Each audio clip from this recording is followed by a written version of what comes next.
The private wing of Lenox Hill Hospital smelled of money and disinfectant.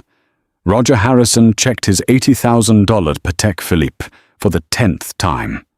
His girlfriend, Chloe, a wisp of a woman half his age, was whining about a twisted ankle from a Soul Cycle class. He was about to tell his concierge to handle it when he saw them. His ex-wife, Elena. And she wasn't just Elena.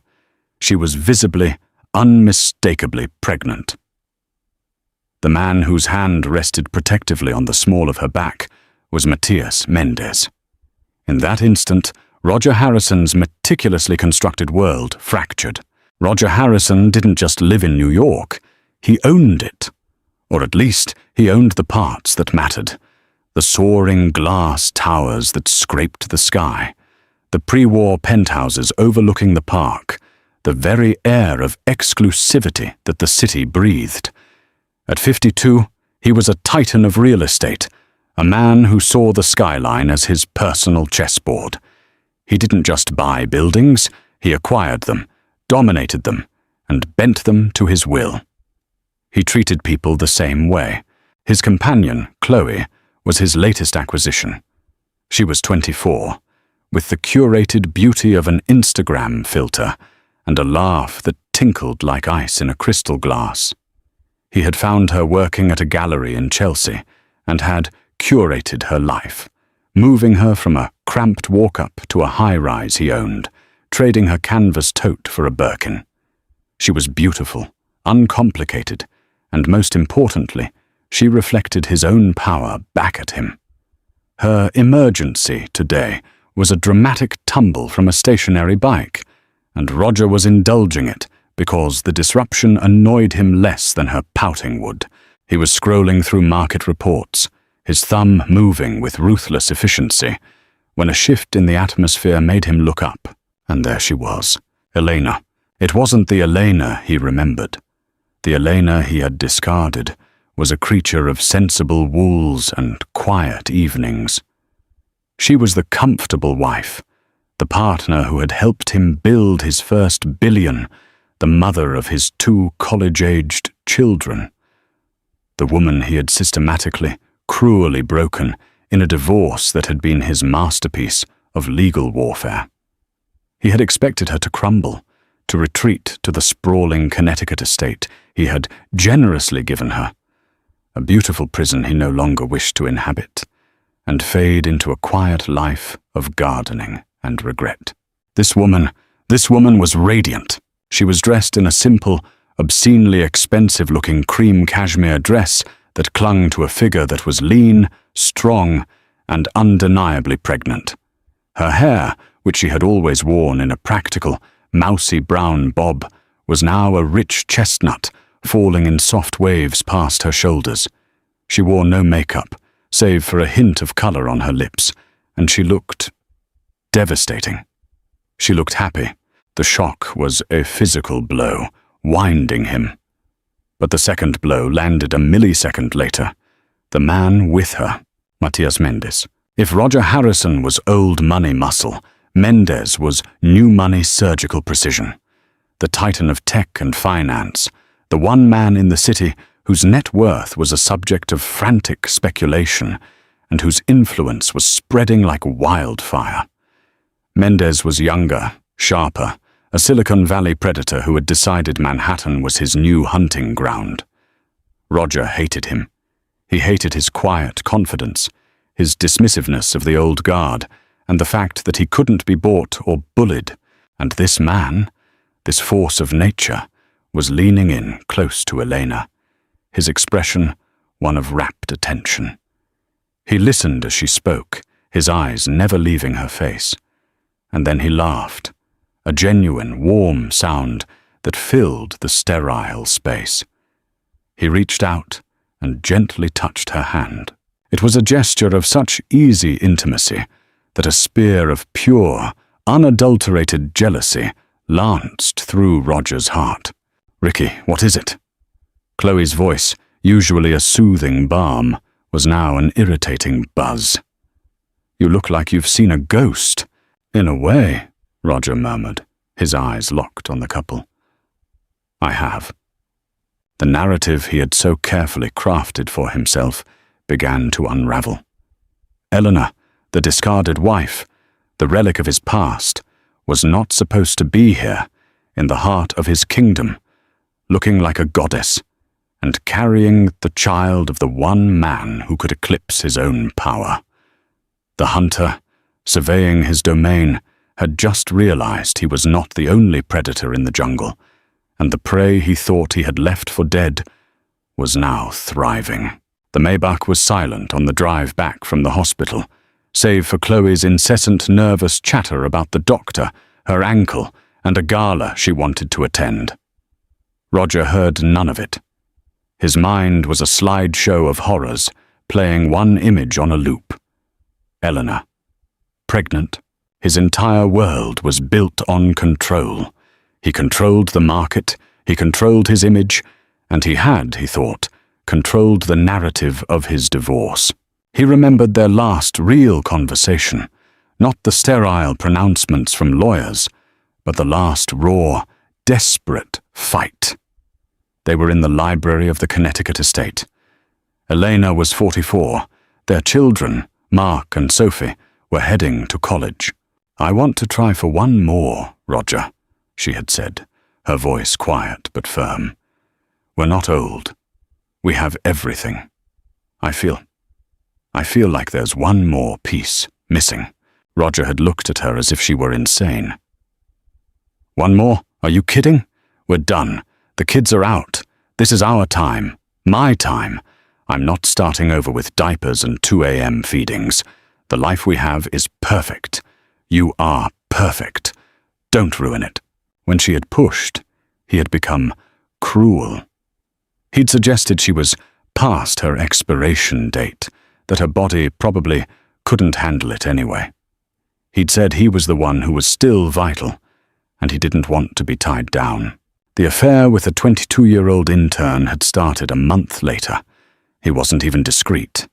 He wanted Elena to find out.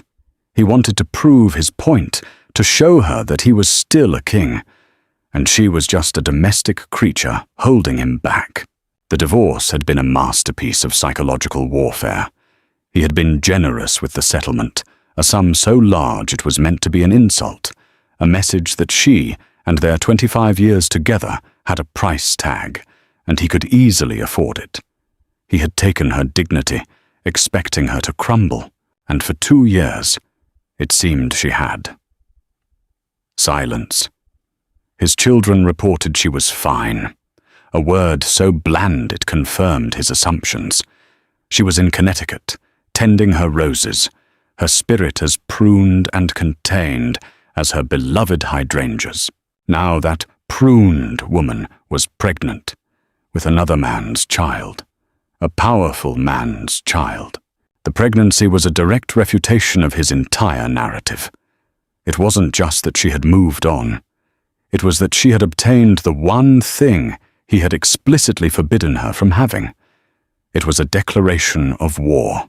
"Ricky, you haven't heard a word I've said," Chloe snapped, her voice finally cutting through his fog as they stepped into the sterile, cavernous expanse of his penthouse. "It's nothing, Chloe. Just a business thing," he lied, loosening his tie. "Business? You looked like you were going to be sick. Who was that woman?" Chloe, for all her curated vacuity, was a survivor. She could smell a threat.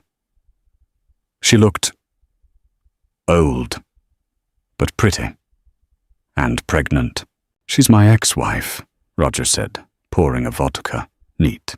Chloe's perfectly sculpted brows shot up. "Your ex? The one in Connecticut? I thought you said she was, fragile." "Apparently," Roger said, downing the vodka in one fiery gulp. "I was mistaken." He looked out at the city, his city, glittering below. But the lights no longer looked like jewels. They looked like the cold, mocking eyes of an audience that had just watched him play the fool. The memory of the hospital scene replayed, but Roger forced himself to analyze it, not just feel it. The way Mendez stood, protective, the way Elena looked at him, not with the fawning adoration of a woman like Chloe, but with the steady gaze of an equal. He had to confront them. He couldn't just stand there. Back in the hospital, 30 minutes earlier, Roger had left Chloe in the examination room, growling something about making a call, and strode back to the private waiting area. They were still there, leafing through a magazine, talking quietly. Eleanor. She looked up. Her eyes met his. And in that fraction of a second, Roger saw everything he had lost. There was no pain, no anger, no lingering affection. There was nothing but a cool, unreadable composure. It was the calm, polite neutrality one might afford a distant acquaintance, and that, more than any outburst, gutted him. "Roger," she said, her voice as smooth and cool as polished marble.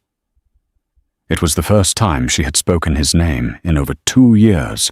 Matias Mendez stood, not aggressively, but with the unhurried grace of a man who owned every room he entered. He was taller than Roger remembered, with a sharp, intelligent face that held no fear. He simply extended a hand. "Harrison." His voice was even. Roger was forced to take it. The handshake was firm, dry, a simple exchange that felt like a gauntlet being thrown down. I was surprised to see you here," Roger stammered, hating the weakness in his own voice. "I have an appointment," Elena said simply, her hand resting on the swell of her belly. The gesture was both unconscious and deliberate. A statement. Before Roger could formulate a response, Chloe limped out of the exam room, her face a mask of petulant fury. "Ricky, what's going on? Who are these people?" The class distinction was immediate and brutal. Chloe, in her neon yellow Lululemon set, looked like a child's toy next to Elena's quiet, devastating elegance. Elena's gaze flickered to Chloe, taking in the entire tableau. The youth, the desperation, the obvious transactional nature of the relationship. A ghost of a smile, enigmatic and faintly amused, touched her lips. A nurse appeared at the door, clipboard in hand. "Ms. Harrison, Dr. Chen is ready for you." Ms. Harrison. The name hit Roger like a physical blow. She had kept his name. After everything, she had kept his name. He felt a sudden, bizarre surge of triumph. She was still his. Elena nodded at the nurse, then gave a small, polite nod to Roger. "Roger." It was a dismissal. She and Mendez turned and walked down the hall, Mendez's hand once again settling on the small of her back. Roger stood frozen, the blood pounding in his temples. She had kept his name. Why? Was it a message? A lingering attachment?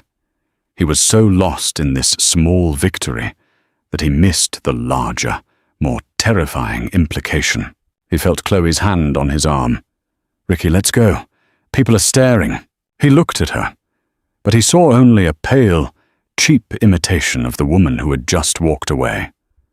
The woman who was carrying another man's child, but was still, inexplicably, Ms. Harrison. The slam of the penthouse door echoed in the cavernous, empty space. Chloe had been seething with a silent fury the entire ride home. Now, she exploded. "You humiliated me!" she shrieked, tearing off her jacket. "You stood there staring at that woman like she was the queen and I was some trash you'd dragged in." "Lower your voice, Chloe," Roger said, walking to the bar. He was done with her. Done with her manufactured drama, her petty insecurities. "No, I won't. Who the hell is she? And why is she pregnant? And why did she look at me like that? Like I was nothing?" "She is my ex-wife," Roger snapped, the ice clinking violently as he poured a drink.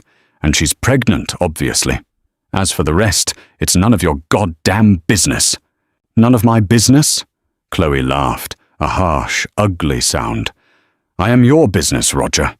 I'm the one you take to galas, the one you show off, and you just let her waltz in and make you look like a fool." "She didn't do anything," Roger growled, turning to face her. She just existed. "Oh, that's rich," Chloe shot back, her eyes narrowing. For the first time, Roger saw a glimpse of the hard, calculating woman beneath the bubble-headed facade. "It didn't look like nothing, Ricky. The way you looked at her.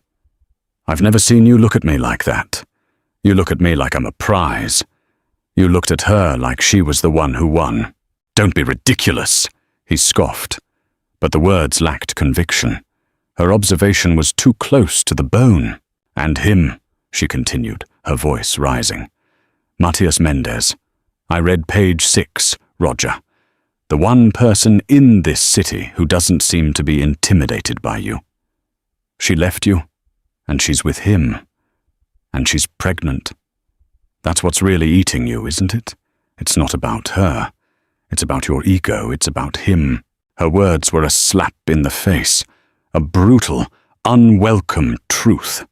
He whirled around, his eyes blazing. "You don't know what you're talking about. You know nothing about my life, about my marriage. I know what I see." Chloe's voice was now a furious shout.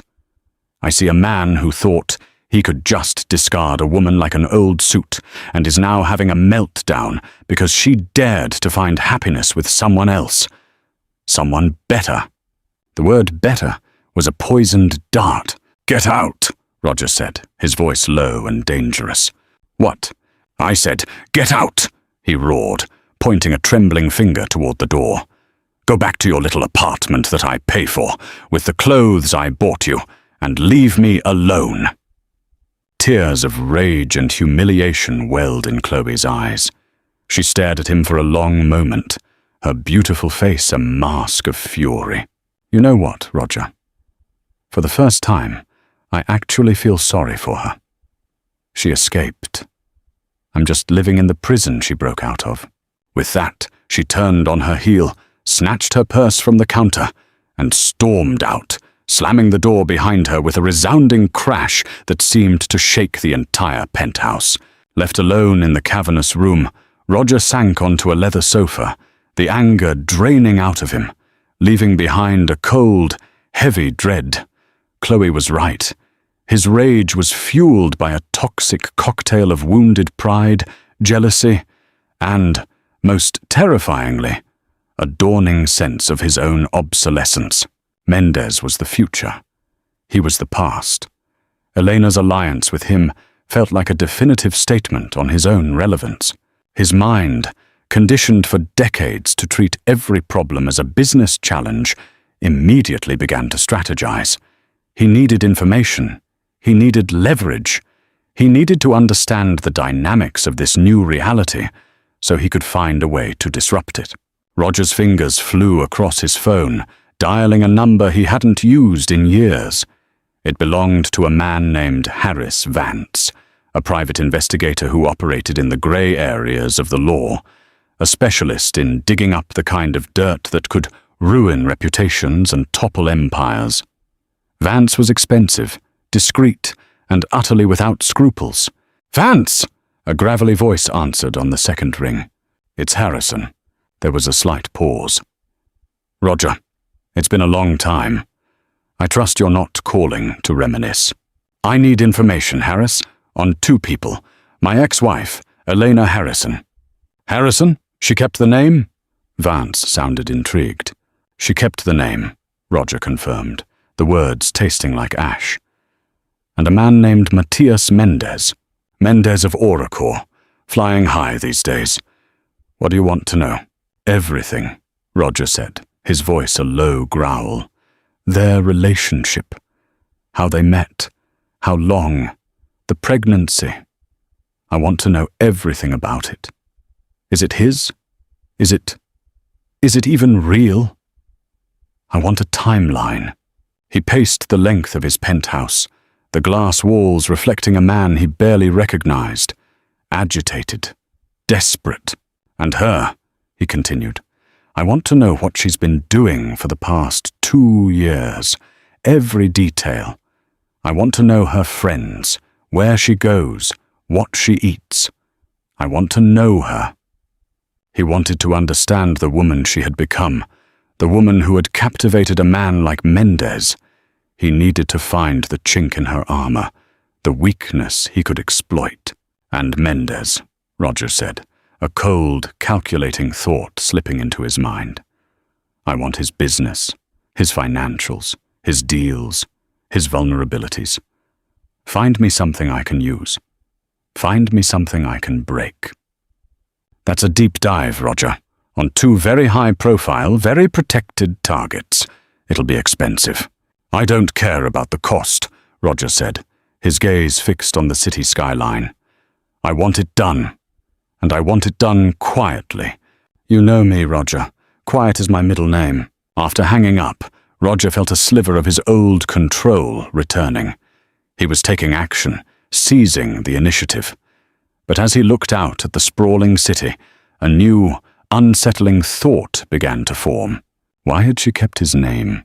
It was a mystery that grated on him more than the pregnancy itself.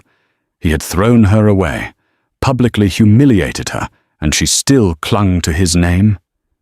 It didn't make sense, unless it was a weapon, a way of reminding the world, and him, that she was, and always would be, the real Mrs. Harrison. A title a 24-year-old mistress could never claim. The thought was both repulsive and strangely thrilling. If she wanted to play a game, he would play. But he played to win.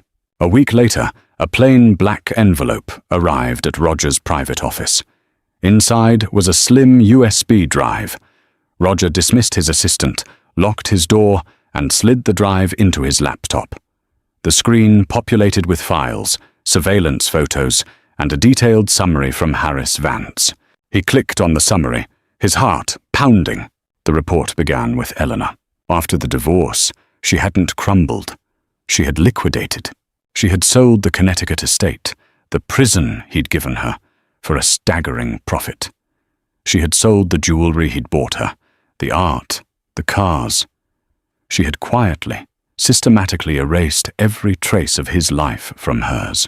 Then she had vanished from the society pages. But she hadn't been tending roses.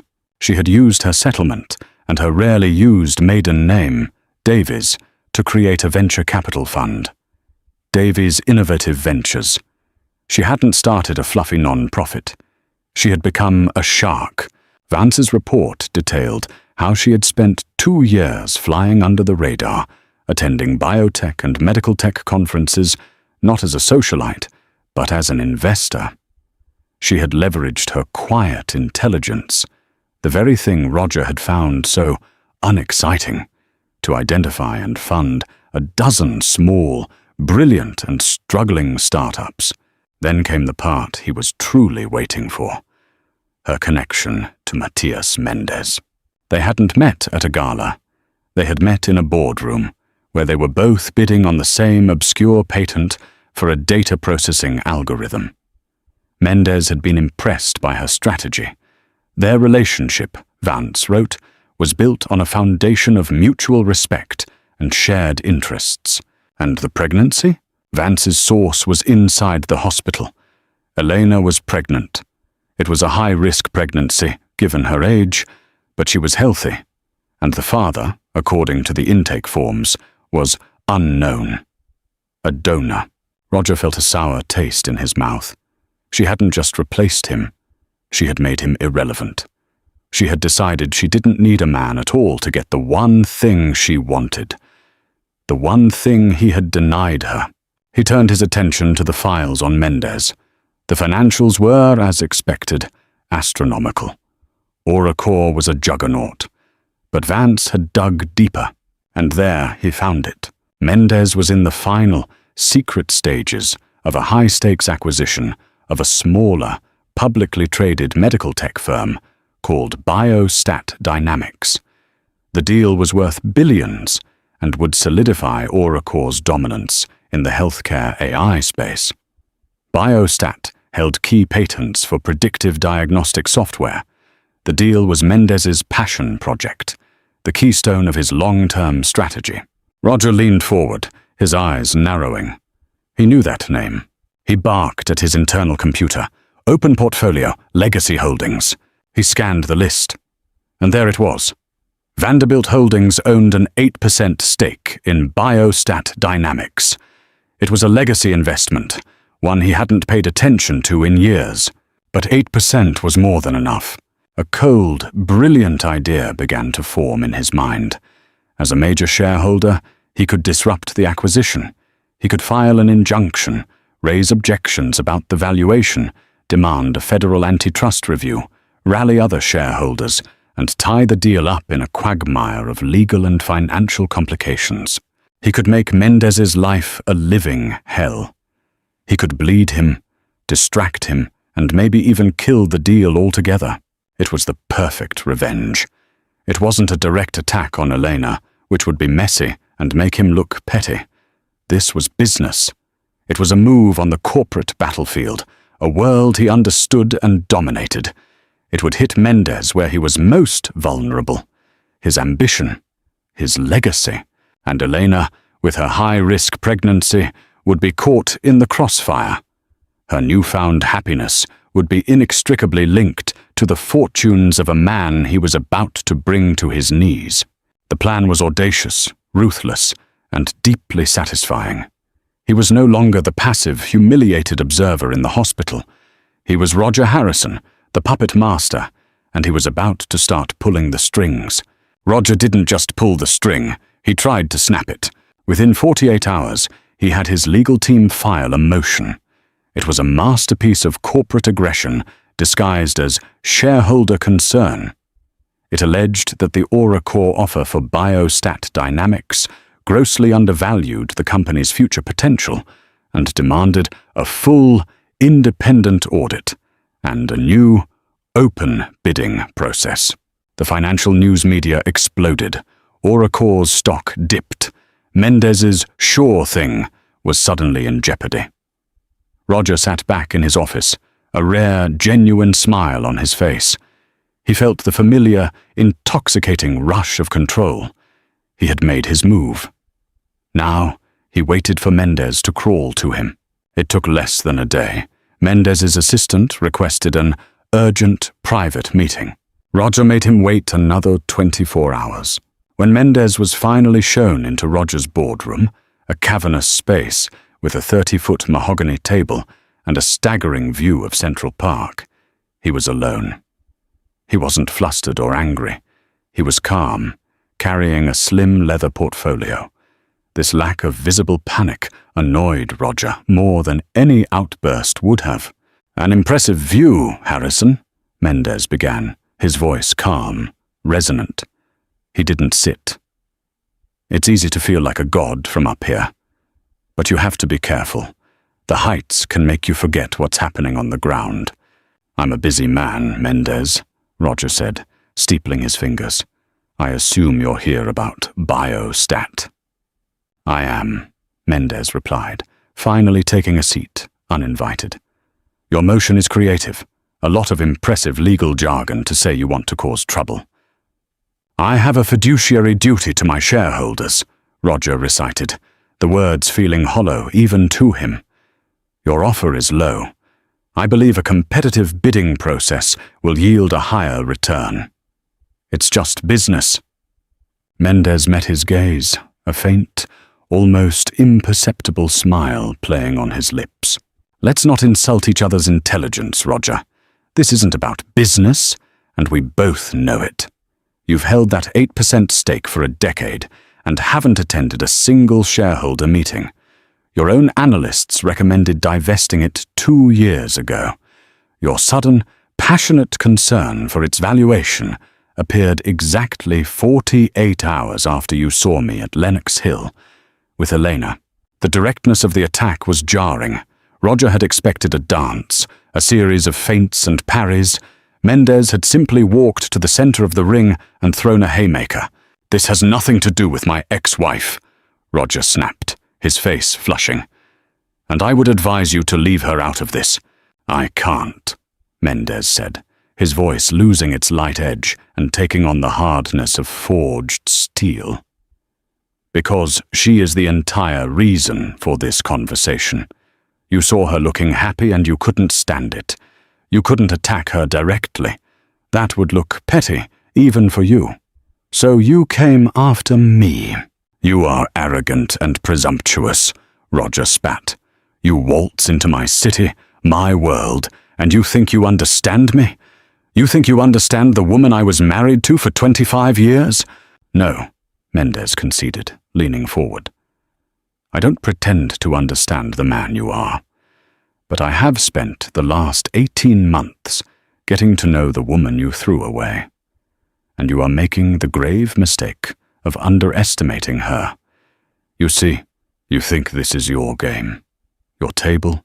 He gestured to the mahogany expanse between them. You're wrong. He reached into his portfolio and slid a single file across the polished surface. It stopped directly in front of Roger. What is this? It's the biostat capitalization table, Mendez said. The full one. The one your lawyers clearly didn't get. Roger opened it. He scanned the list of major shareholders. Vanderbilt Holdings, 8%. A few hedge funds.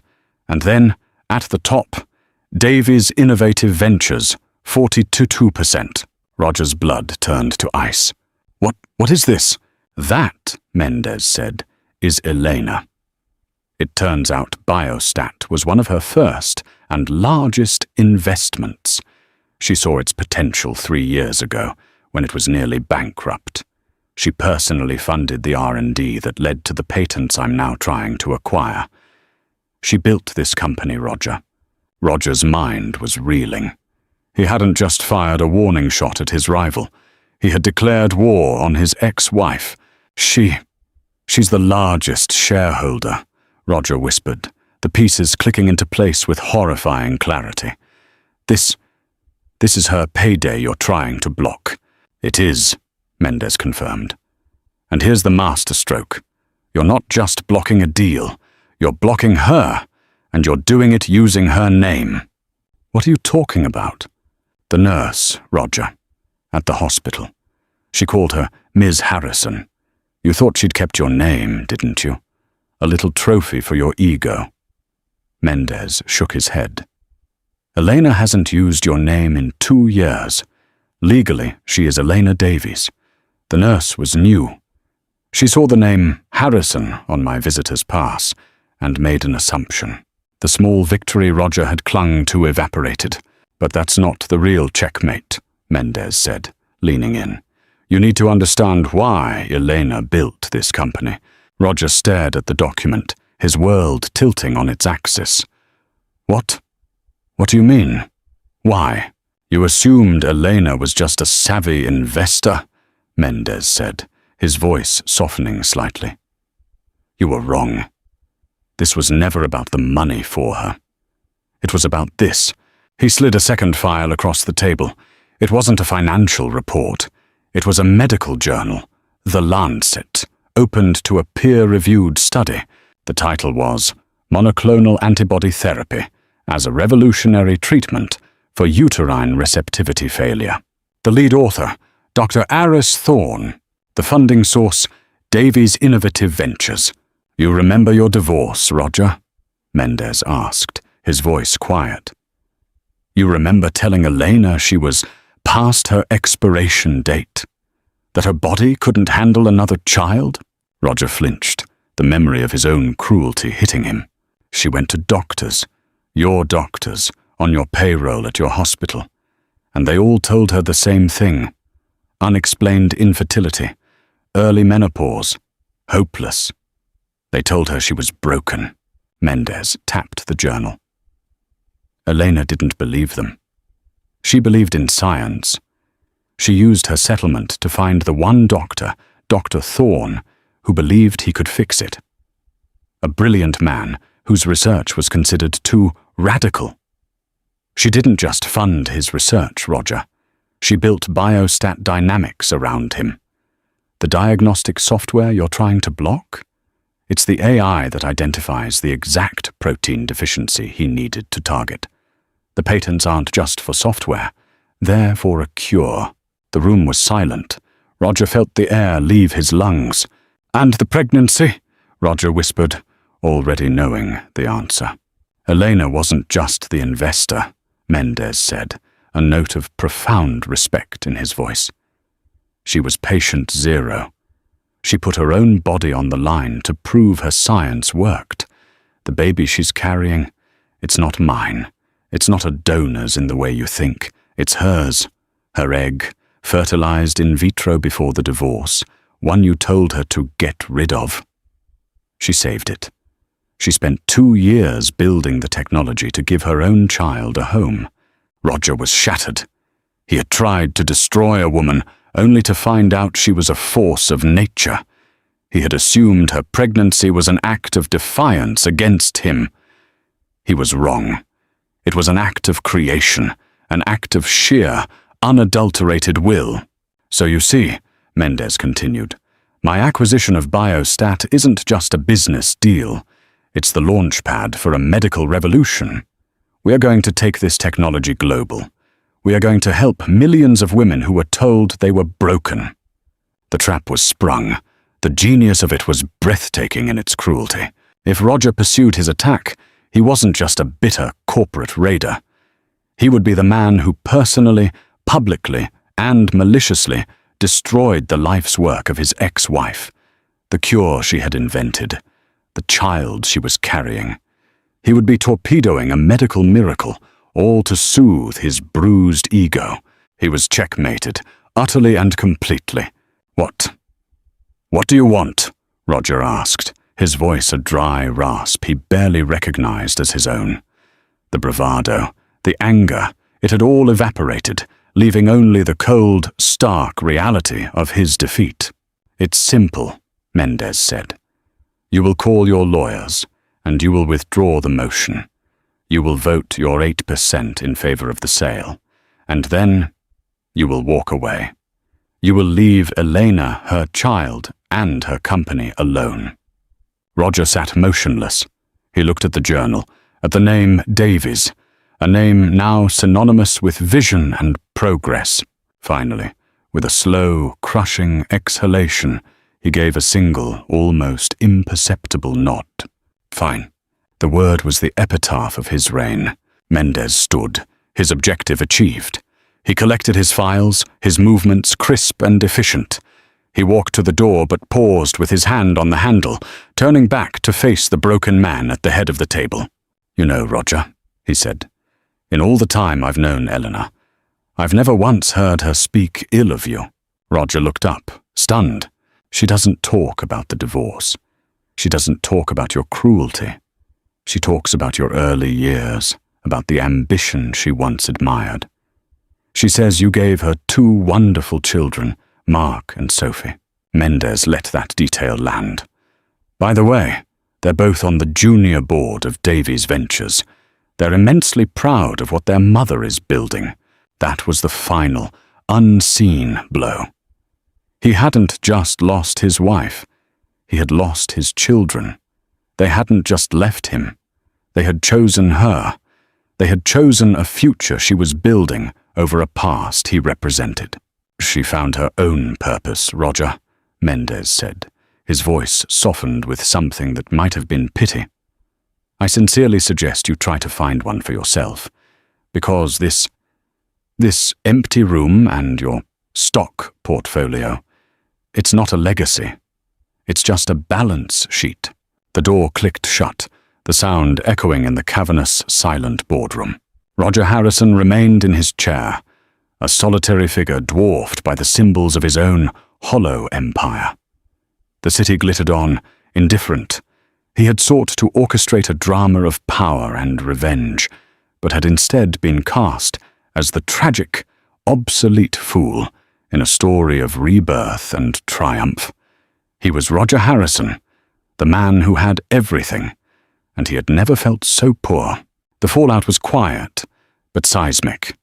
The motion was withdrawn. The acquisition of Biostat Dynamics by Auracore went through, creating a new medical powerhouse.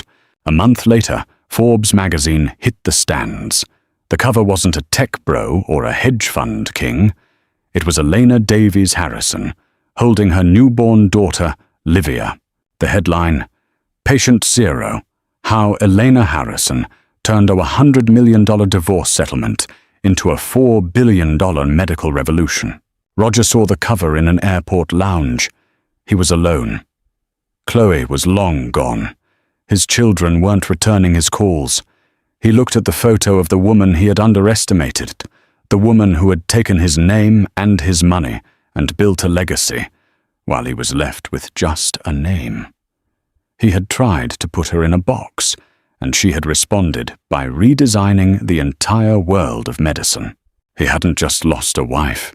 He had lost a war he hadn't even known he was fighting. What happens when a man who has everything realizes he has nothing of value? This story is a glimpse into that brutal awakening. Roger Harrison learned that true power isn't about control, it's about creation. Elena didn't just get revenge, she got redemption, building a new life and a new legacy from the ashes of the old. If you were captivated by this tale of resilience, justice, and the ultimate triumph of a life well lived, make sure to hit that like button. Share this video with someone who loves a story where the right person wins. And don't forget to subscribe to our channel for more real-life dramas that will keep you on the edge of your seat. Click that notification bell so you never miss an update. What do you think Roger should do next? Let us know in the comments below.